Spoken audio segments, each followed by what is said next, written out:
మెదడు నరముల సంబంధిత వ్యాధులతో బాధపడుతున్నారా? కర్నూలు, హైదరాబాద్, చెన్నై, బెంగళూరు వంటి నగరాలకు వెళ్లకుండా ఇప్పుడు మన పొద్దుటూరులోనే ఈ సమస్యల పరిష్కారానికి అందరి కోసం స్థాపించబడింది వెంకటారాధ్య న్యూరో కేర్. మా అడ్రస్ డోర్ నంబర్ 9/397 ఈశ్వర గ్యాస్ ఏజెన్సీ పక్కన, హోమ్ హాస్పేట, పొద్దుటూరు, కడప జిల్లా. మా ఫోన్ నంబర్ 8519901459.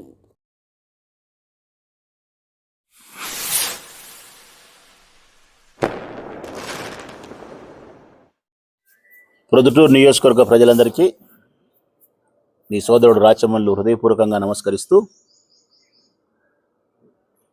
ఒక 4 రోజులు 5 రోజులు వారం కిందటనో మన పెద్ద ఆయన గౌరవనీయులు మన ఎమ్మెల్యే గారు నంద్యాల వరదరాజిరెడ్డి గారు అసెంబ్లీ సమావేశాల్లో మా ప్రొద్దుటూరులో 3 సంవత్సరాల కిందట బస్టాండ్ మొదలుపెట్టినారు. అది ఇంకా అసంపూర్ణంగా ఉంది, దుర్భరమైనటువంటి పరిస్థితుల్లో ఉంది. ప్రజలు బస్సులు ఎక్కాలంటే చాలా ఇబ్బంది పడుతున్నారు. కాబట్టి ఆ అసంపూర్ణంగా ఉండబడినటువంటి ఆ బస్టాండ్ను మన ప్రభుత్వంలో పూర్తి చేయడానికి నిధులు కేటాయించాలా అధ్యక్ష. ఇది మన పెద్ద ఆయన మాట్లాడిన మాటలు. ప్రజలు మీరేమనుకుంటారు? పాపం మా పెద్ద ఆయన, మా ఎమ్మెల్యే 85 సంవత్సరాలు ఉండినే మా కోసం ఈ వృద్ధాప్యంలో కూడా 400 కిలోమీటర్లు ప్రయాణం చేసి గంటల తరబడి అసెంబ్లీలో కూర్చొని మన కోసం పెద్దగా ప్రశ్నించినాడు, పెద్దగా అడిగినాడు, సించి ఆరేసినాడు అబ్బా అని చెప్పి మీరు అనుకుంటారు ప్రజలారా. సించింది లేదు, ఆరేసింది లేదు. స్పష్టంగా చెప్తా వినండి. మళ్ళీ నేను చెప్పినది అబద్ధమైతే మళ్ళీ పెద్ద ఆయన మళ్ళీ ప్రెస్ మీట్ పెట్టి సమాధానం చెప్పచ్చు. ఎప్పుడో 30, 40, 50 సంవత్సరాల కిందట కొరపాడు రోడ్లో ఉండబడిన పాత బస్టాండే మన బస్టాండ్. దాని తర్వాత 40 ఏళ్ళ కిందట అది కాదని చెప్పి మైదుకూరు రోడ్లో కొత్త బస్టాండ్ కట్టుకున్నాం 40 ఏళ్ళ కిందట. అంతవరకు బాగానే ఉంది. 40 ఏళ్ళ నుంచి ఆ కొత్త బస్టాండ్ కట్టుకునేప్పటి నుంచి ఇప్పటి వరకు ఆ బస్టాండ్కు కావలసినటువంటి అదనపు సౌకర్యాలు కానీ, అదనపు బస్సులు నిలబడడానికి స్టాండ్స్ కానీ, లేకుంటే వాష్రూమ్స్ కానీ, బాత్రూమ్లు, లెట్రిన్స్ ఇవి కానీ, ఇంకా ఏదైనా పెరుగుతున్న జనాభాను దృష్టిలో పెట్టుకొని చేయాలి. 30 ఏళ్ళ నుంచి చేయలే ఆయన. 30 ఏళ్ళ నుంచి ఆయనే ఎమ్మెల్యే, గాలికి వదిలేసినాడు. నేను ఒక్కసారి అధికారంలోకి వచ్చిన మీ దయచేత, ప్రొద్దుటూరు నియోజకవర్గ ప్రజల దయచేత నేను అధికార పార్టీ ఎమ్మెల్యేని కాగలిగినాను. అందుకు నేను మీ రుణం తీర్చుకోవాల్సిన బాధ్యత ఉంది. ఒక సామాన్యుని మీరు ఎమ్మెల్యేని చేసినారు 2 సార్లు. ఎన్ని జన్మలెత్తినా మీ సహాయాన్ని, మీ ప్రేమను నేను మరవలేను. ఆ రుణం తీర్చుకునే ప్రయత్నంలోనే నేను చాలా మంచి కార్యక్రమాలు ఊరికి చేసినా, అవన్నీ చెప్పుకున్నా. ఇప్పుడు సందర్భం బస్టాండే చెప్తా. మీకు ఒక బస్టాండ్ అవసరం అని చెప్పి ఆ కొత్త బస్టాండ్లోనే మరిన్ని సౌకర్యాలతో 5,50,00,000 రూపాయలు జగన్మోహన్ రెడ్డి గారిని అడిగి నిధులు కేటాయింపు చేసి టెండర్ పిలిచి పనులు స్టార్ట్ చేసి పనులు కూడా నేను పూర్తి చేయించిన. మా ప్రభుత్వంలోనే పనులు పూర్తి అయినాయి. మా ప్రభుత్వమే డబ్బులు ఇచ్చింది. ఇంకా ఓపెన్ చేసుకోవాలా, ఓపెన్ కాలే. ఇప్పుడు పెద్ద ఆయన పోయి అసెంబ్లీలో ఏం మాట్లాడాడు? 3 ఏళ్ళ నుంచి కడుతున్నారు, అసంపూర్ణంగా ఉంది, డబ్బులు కావాలా అన్నాడు. ఇదే వక్రీకరణ అంటారు. భాషను వక్రీకరించడం అంటారు. పెద్ద ఆయన పదవికి, పెద్ద ఆయన వయసుకు తగినటువంటి మాటలు కావు ఇవి. ఎందుకంటే ఆ బస్టాండ్లో ఉండే సమస్య ఏంది అంటే కన 5,50,00,000 రూపాయలు నేను తెచ్చిన డబ్బుతో బస్టాండ్ కట్టినది పూర్తయింది, సమస్య లేదు. ఇక ఆయన కావాల్సింది ఏంటంటే కన ఆ బస్టాండ్ నుంచి బస్సులు బయటికి రావాలంటే ఆయనకు సంబంధించినటువంటి మనుషులు కలిసి ఆ కొత్తపల్లి పంచాయతీ భూభాగంలో ఉన్న బస్టాండ్కు కాలువ కడితే, అడ్డదిడ్డంగా కాలువ కడితే, ఆ కాలువ మీద కల్వర్ట్ నిర్మించకపోవడం వలన బస్సులు రాకపోగలకు ఇబ్బంది అయింది. అందుకు దాన్ని ఓపెన్ చేసుకోలేకున్నారు. ఆ బస్సు కల్వర్ట్ పూర్తి చేయాలంటే 14 లక్షలు కావాలి. అది ఇప్పుడు పంచాయతీలో 14 లక్షలు పెట్టినారు. టెండర్ కూడా అయినట్టే ఉందనుకుంటా. రేపో మాపో పని మొదలు పెడితే 2 నెలలకో 3 నెలలకో ఆ కల్వర్ట్ పూర్తి అయితే కనుక ఇక బస్సులు జరుగుతాయి. అంటే మేము తెచ్చిన 5,50,00,000 రూపాయల పని పూర్తయి మా ప్రభుత్వంలోనే జరిగింది. ఏమీ పెండింగ్ లేదు. నువ్వు అడిగింది ఏంది? బస్సులు తిప్పకపోవడానికి కారణం ఏంటంటే కల్వర్ట్ కట్టుకోక 14 లక్షలు. నువ్వు అడిగిన నిధులు ఏంది పైన అంటే గనా గ్యారేజ్లో నీళ్లు నిలబడుతున్నాయి. బస్సులు రాత్రి ఇంటికి వచ్చినాక గ్యారేజ్లో నిలబెట్టుకుంటారు కదా, గ్యారేజ్లో తయారు చేసుకుంటారు కదా రిపేర్లు. ఆడ వర్షం వచ్చే నీళ్లు నడుములోతు నిలబడుతున్నాయి. బస్టాండ్లో కూడా నీళ్లు మోకాల లోతు నిలబడుతున్నాయి. ఆ మోకాల లోతు అంటే నేను కట్టించిన బస్టాండ్ కాకుండా ముందు 30 ఏళ్ల కింద అటువైపు ఉండే బస్టాండ్ ఉంది కదా, అక్కడ ఫుట్పాత్ మీద బస్సు నిలబడే చోట నీళ్లు నిలబడుతున్నాయి. ఆ నీళ్లు నిలబడకుండా ఉండడం కోసము, గ్యారేజ్లో నీళ్లు నిలబడకుండా ఉండడం కోసము ఎత్తు చేయాలి. ఆ ఎత్తు చేసేదానికి డబ్బులు కావాలి. ఎందుకు కావాలా? ఇప్పుడు నేను కొత్తగా మళ్ళీ 5.5 కోట్లు పెట్టి బస్టాండ్ కట్టించినది అద్భుతంగా ఉంది, నీళ్లు నిలబడవు. ఆ పక్క చూచే నీళ్ళు నిలబడతాయి. అందుకు దాన్ని కూడా దీని లెవెల్కి తీసుకురావాలి. దానికి 70 లక్షలు, ₹1 ఎంతో 2 కోట్లు ఎంతో సమ్ అమౌంట్ అవసరమవుతుంది. ఇది ఆయన అడగాల్సినది. నేనైతే ఏం చెప్తా, ఆయన ప్లేస్లో ఉంటే, అదే ప్లేస్లో నేను కన్నా ఎమ్మెల్యేగా ఉంటే నేనేం చెప్తా, వైఎస్ఆర్ కాంగ్రెస్ పార్టీ అధికారంలో ఉన్నప్పుడు గత ఎమ్మెల్యే 5,50,00,000 పెట్టి బస్టాండ్ పూర్తి చేసినాడు అధ్యక్ష, సంతోషం, ఆయనకు ధన్యవాదాలు, కృతజ్ఞతలు. అయితే ఈ బస్టాండ్ పక్కనే ముందు నుంచి మా ఉండబడిన బస్టాండ్కు నీళ్లు నిలబడుతున్నాయి, తగ్గయింది. లోపల గ్యారేజ్లో కూడా నీళ్లు నిలబడుతున్నాయి. కాబట్టి ఆ గ్యారేజ్ని ఎత్తు చేసుకోవాల్సిన అవసరం ఉంది, ముందు ఉండబడిన బస్టాండ్ని ఎత్తు చేసుకోవాల్సిన అవసరం ఉంది. కాబట్టి దానికి నిధులు కేటాయించండి అని అడుగుతా. మరి ఈయనెట్లు అడిగినాడు? అశ్వత్థామ అత కుంజరహ, ఇది ఆయన అడిగిన విధానం. అశ్వత్థామ అనే ఏనుగును భీముడు చంపినాడంట, కానీ ద్రోణునికి అట్ట చెప్పలే. అశ్వత్థామను భీముడు చంపినాడని చెప్పినాడు, నీ కొడుకుని చంపినాడు భీముడు అని అంటే ఆయన గుడే పట్టుకుంది, ఆయన నిలబడిపోయినాడు.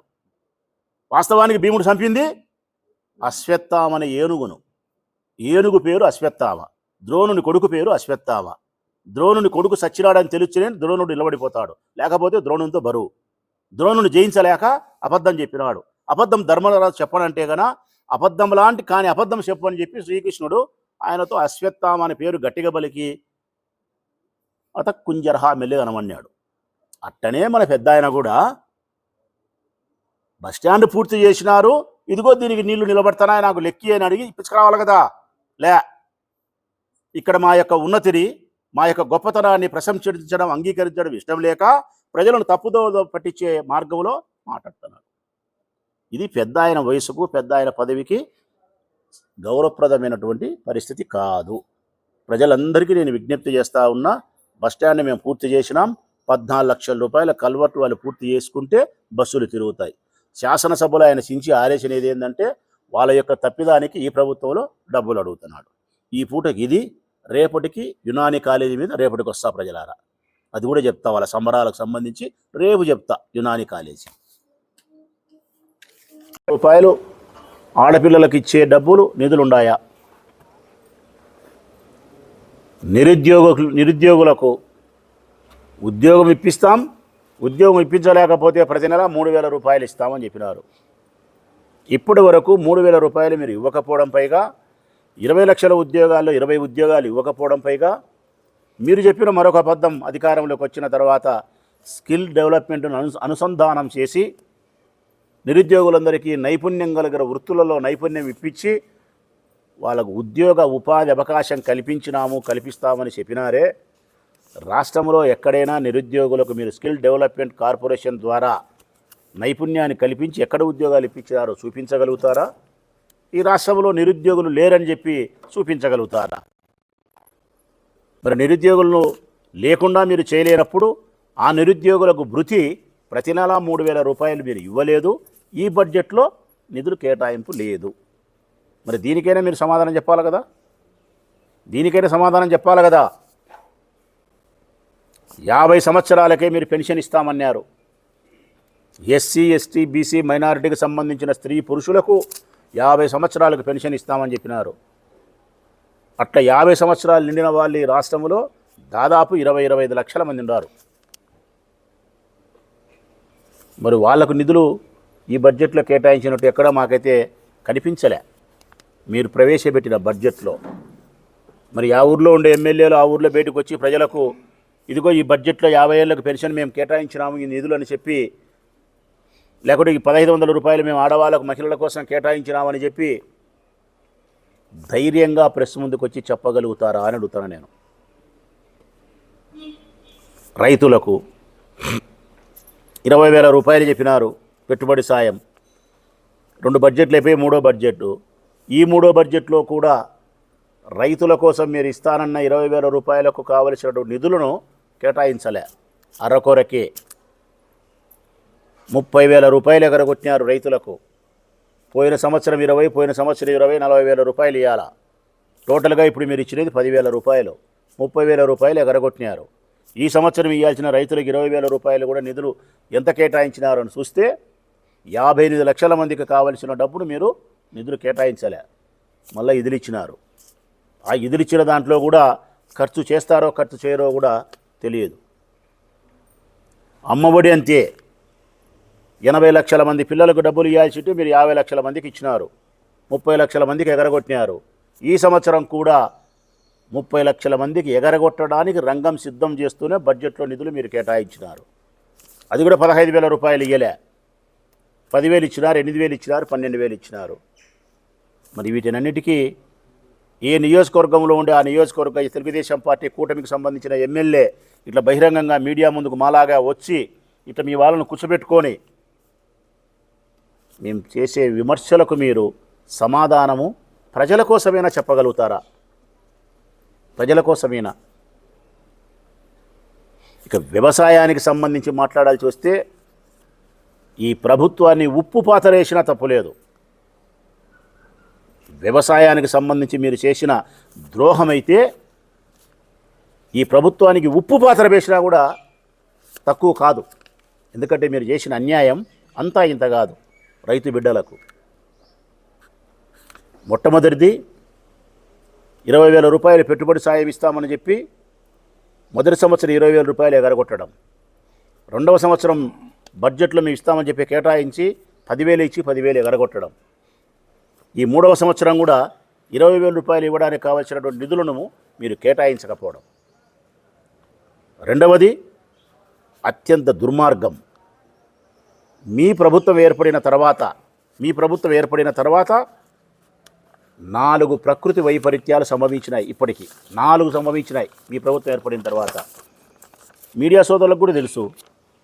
ప్రతి ప్రకృతి వైపరీత్యం సంభవించినప్పుడు మేము ప్రెస్ మీట్ పెట్టి చెప్పినాం ఎంత నష్టం జరిగింది, పశువులు ఎన్ని చనిపోయినాయి, గృహాలు ఎన్ని పోయినాయి, డబ్బులు ఎంత నష్టం జరిగింది, పంట నష్టం ఎంత జరిగింది, పెట్టుబడి ఎంత పోయింది. 4 ప్రకృతి వైపరీత్యాలు జరిగితే ప్రజలారా, ఈ 4 ప్రకృతి వైపరీత్యాలకు సంభవించినప్పుడు జరిగిన నష్ట పరిహారాన్ని ఈ ప్రభుత్వం, కూటమి ప్రభుత్వం ఒక్కదానికి డబ్బులు ఇలే. ఒక్క ప్రకృతి వైపరీత్యానికి కూడా మీరు డబ్బులు కట్టలే. మిమ్మల్ని ఈ ప్రభుత్వాన్ని ఉప్పు పాత్ర వేయాలన్నా వేయకూడదా? ఇంత బడాయి మాటలు ఎందుకు మీకు? నేను చెప్పింది కూతలని. ఇది కూతల ప్రభుత్వమే, చేతల ప్రభుత్వం కాదు. ఇంకా దారుణము అన్యాయం ఏంటంటే కదా, చాలా అన్యాయం ఏంటంటే కదా, 25-26 సంవత్సరానికి సంబంధించి 25-26 సంవత్సరానికి సంబంధించి 25-26 రబీ కాలానికి సంబంధించినటువంటి పంటల బీమా చేసుకునే దానికోసం రాష్ట్ర ప్రభుత్వం జీవో విడుదల చేయలే.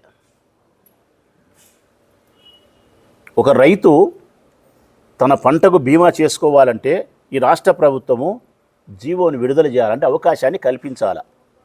కేంద్ర ప్రభుత్వంతో టైఅప్ అయి రాష్ట్ర ప్రభుత్వం చెల్లించాల్సినటువంటి బీమా కోసం చెల్లించాల్సినటువంటి డబ్బును చెల్లిస్తూ పంట నష్టం జరిగితే ఇవ్వాల్సినటువంటి బీమా సౌకర్యాన్ని పొందడానికి రాష్ట్ర ప్రభుత్వం సహకారాన్ని అందిస్తూ జీవో విడుదల చేయాలి.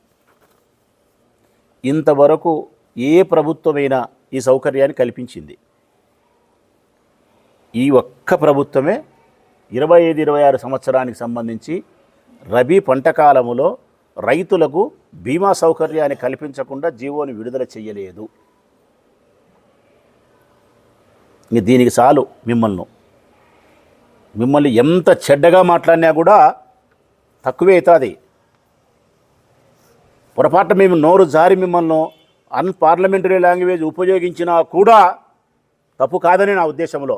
రైతుల విషయంలో మీరు చేసిన ద్రోహానికి మేము మర్యాదస్తులం, సంస్కారవంతులం కాబట్టి అయ్యా ముఖ్యమంత్రి గారు అంటున్నాముగా. ఇది పక్కన పెడదాం. ఇంకొకటి మీరు చేసినది ఏంటంటే, ఇప్పటి వరకు ఏ రైతు పండించిన పంట కోసం మద్దతు ధరను మీరు ప్రకటించలే, కొనుగోలు కేంద్రాలు ఏర్పాటు చేయలే. మద్దతు ధరను ప్రకటించి కొనుగోలు కేంద్రాలు ఏర్పాటు చేసి రైతుల దగ్గర నుంచి మీరు శనగలు కానీ, జొన్నలు కానీ, మొక్కజొన్న కానీ ఇవన్నీ కొనాల్సిన అవసరం ఉంది. ఇప్పుడు శనగలైతే రోజు రోజుకు పడిపోతుంది రేటు. ఇప్పుడు క్వింటా 4,800 కాడికి వచ్చింది. 5,600 ఉండేది 4,800కి వచ్చింది. మీరు మద్దతు ధర, రాష్ట్ర ప్రభుత్వం మద్దతు ధర ఇప్పుడు ఉండే ప్రకారం చూస్తే కనుక మన దాంట్లో చూస్తే కూడా కనపస్తుంది 5,650 రూపాయలు ఉంది. నిజంగా ఈ ప్రభుత్వం మంచిది అయితే కనుక 5,650 రూపాయలు మద్దతు ధరను ప్రకటించి కొనుగోలు కేంద్రాలను ఏర్పాటు చేసి శనగ రైతుల దగ్గర నుంచి శనగలు మీరు కొనాలి. కనీసం అంటే ఒక రైతుకు 5 ఎకరాలు 10 ఎకరాల భూమి ఉంటే ఈ ఏర్పాటు మీరు చేయకపోవడం వలన ఒక్కొక్క రైతు నష్టము 1,00,000 2 లక్షలు నష్టపోతాడు. గోడౌన్లో పెడితే రేటు ఆడుకో. గోడౌన్లో మోసాలు కూడా జరుగుతున్నాయి. ఇప్పుడు అమ్ముకుంటున్నారు. అవి మళ్ళీ పంచాయతీలు అవుతున్నాయి. ఇమ్మీడియట్గా మేము ఈ రాష్ట్ర ప్రభుత్వాన్ని డిమాండ్ చేస్తున్నాం. రైతుల యొక్క క్షేమం మీరు ఆశించిన వాళ్ళైతే మద్దతు ధరను ప్రకటించి కొనుగోలు కేంద్రాలను ఏర్పాటు చేసి శనగ రైతులను కానీ, మొక్కజొన్న రైతులను కానీ, లేకపోతే జొన్నలు కానీ, ఇంకా ఇతర పంటలను మీరు కొనుగోలు చేయాలి. ఇక భవిష్యత్ కాలంలో కూడా రైతుల బీమా సౌకర్యాన్ని కల్పించుకునేదాన్ని జీవోను ప్రతి సంవత్సరం నవంబర్ 15 నుంచి డిసెంబర్ ఆఖరి వరకు ఇస్తారు. ఈ లోపల చేసుకోవాలని చెప్పి మిమ్మల్ని ఏమనాలి? మిమ్మల్ని మీకు ఎందుకు ఇంత బడాయి అనిపిస్తుంది నాకు? అది అయిపోయింది. మీరు మోసం చేయనేది ఎవరినెబ్బా నాకు తెలియక అడుగుతా. మోసం చేయనింది ఫీజు రియంబర్స్మెంట్ పథకాన్ని పూర్తిగా మీరు అటకెక్కించి పిల్లలకు ఫీజులు కట్టకపోవడం వలన కాలేజీలో ఉండాల్సిన పిల్లలు వీధిలో ఉండారు, ఇంట్లో ఉండారు, బకాయిలు పెట్టినారు. ఇప్పుడు ఈ బడ్జెట్లో కూడా మీరు ఫీజు రియంబర్స్మెంట్కి సంబంధించిన నిధులను కేటాయింపు మీరు చేయలే. విద్యను సర్వనాశనం చేసి పెట్టినారు. జగన్మోహన్ రెడ్డి ఏ రోజైతే దిగిపోయినాడో అధికారం నుంచి, మీరు అధికారంలోకి వచ్చినారో ఆ రోజు నుంచి ఈ రాష్ట్రం సర్వనాశనం. ఆ సర్వనాశనంలో ప్రప్రదంగా సర్వనాశనం అయిపోయినది విద్యా విధానం. ఆ విద్యా విధానంలో కూడా మీరు చేసిన తప్పిదం ఏంటంటే, ఆ విద్యా విధానంలో కూడా దీంట్లో నేను చదివితే నాకు అర్థమవుతా ఉంది. టోఫెల్ రద్దు చేసినారు, సెంట్రల్ సిలబస్ రద్దు చేసినారు, ఐబీలు రద్దు చేసినారు. మంత్రితో నిన్న చెప్పిస్తున్నారు శాసనసభలో. సెంట్రల్ సిలబస్ రద్దంట, ఐబీ రద్దంట. జగన్మోహన్ రెడ్డి ఏదైతే విద్యార్థుల కోసం తీసుకొచ్చినాడో వాటిని రద్దు చేసినారు. ఫీజు రియంబర్స్మెంట్ కంప్లీట్గా బకాయిలు అట్నే పెట్టినారు. ఆరోగ్యశ్రీకి చెల్లించాల్సినటువంటి బకాయిలు చెల్లించకపోవడం, పైగా అసలు ఆరోగ్యశ్రీ అనేది రాష్ట్రంలో ఉందా అని చెప్పి ప్రజలు అడుగుతున్నారు. అది సర్వనాశనం చేసినారు. మీరు మోసం చేయనేది ఎవరిని? విద్యార్థులను చేసినారు, నిరుద్యోగులను చేసినారు, వాళ్ళకి నిరుద్యోగ భృతి ఇకపోయి ఉద్యోగస్తులు చేసినారు. వాళ్ళకి 32,000 కోట్ల రూపాయల పాత బకాయిలు చెల్లిస్తామని చెప్పినారు. వాళ్ళ పిఆర్స్ అన్నారు, ఎస్ఆర్స్ అన్నారు, వాళ్ళ డిఏలు అన్నారు. ఏ ఒక్కటి ఉద్యోగులకు సంబంధించిన ప్రయోజనాన్ని ఏ ఒక్కటి కూడా మీరు చేయలే. ఉద్యోగులను మోసం చేసినారు. నిరుద్యోగ భృతి ఇవ్వకుండా నిరుద్యోగులకు 20 లక్షల ఉద్యోగాలు ఇవ్వకుండా వాళ్ళను మోసం చేసినారు. చదువుకునే పిల్లలకు ఫీజులు కట్టకుండా వాళ్ళకు మోసం చేసినారు. అనారోగ్యంతో ఉండే వాళ్ళను కాపాడే దానికోసం ఆరోగ్యశ్రీకి చెల్లించాల్సిన నిధులు పాత బకాయిలు చెల్లించకుండా వారిని అన్యాయం చేసినారు. రైతులకు ఇవ్వాల్సిన పెట్టుబడి సాయం ఇవ్వకుండా రైతులకు అన్యాయం చేసినారు. రబీ కాలంలో బీమా పథకం జీవో విడుదల చేయకుండా నాశనం చేసినారు. 4 ప్రకృతి వైపరీత్యాలు. మెదడు నరముల సంబంధిత వ్యాధులతో బాధపడుతున్నారా? కర్నూలు, హైదరాబాద్, చెన్నై, బెంగళూరు వంటి నగరాలకు వెళ్లకుండా ఇప్పుడు మన పొద్దుటూరులోనే ఈ సమస్యల పరిష్కారానికి అందరి కోసం స్థాపించబడింది వెంకటారాధ్య న్యూరో కేర్ మెదడు నరముల hospital. Doctor R Jayachandra Reddy, MD, paediatric, DM, neurology ఆధ్వర్యంలో అందరికీ వైద్య సేవలు అందిస్తుంది వెంకటారాధ్య న్యూరో కేర్ హాస్పిటల్. మా వద్ద లభించే వైద్య సేవలు పక్షవాతం, మూర్ఛ, ఫిట్స్, తలనొప్పి, మెడనొప్పి, మూతి వంకర, వణుకు, కంపవాతము, మతిమరుపు, నరాల బలహీనత, తిమ్మిర్లు, మంటలు, నడుము నొప్పి, కళ్ళు తిరగడం, కండరంల జబ్బులు, తూలినట్లు నడవడం వంటి వాటికి వైద్య సేవలు అందించబడును. మూర్ఛ వ్యాధి పరీక్ష, వీడియో మూర్ఛ వ్యాధి పరీక్ష, నరాలకు సంబంధించిన కంప్యూటర్ కరెంటు పరీక్ష, కంటి నరములకు సంబంధించిన కంప్యూటర్ పరీక్ష, ఫిజియోథెరపీ వైద్య సదుపాయం, చెవి నరములకు సంబంధించిన కంప్యూటర్ పరీక్షలు ప్రత్యేకంగా చేయబడును. పక్షవాతం వచ్చిన 4 గంటల 30 నిమిషాలలో రక్తం గడ్డం తరుగుటకు ప్రత్యేక సూది మందు థర్బోలైసిన్ నిత్యం అందుబాటులో ఉండట మా హాస్పిటల్ ప్రత్యేకత. చిన్నపిల్లల ఎదుగుదల లోపం, జన్యు సంబంధిత వ్యాధులు, మూర్ఛ వ్యాధులకు ప్రత్యేకంగా చూడబడును. మా అడ్రస్ డోర్ నంబర్ 9/397 ఈశ్వర గ్యాస్ ఏజెన్సీ పక్కన, హోమాస్పేట, పొద్దుటూరు, కడప జిల్లా. మా ఫోన్ నంబర్ 8519901459.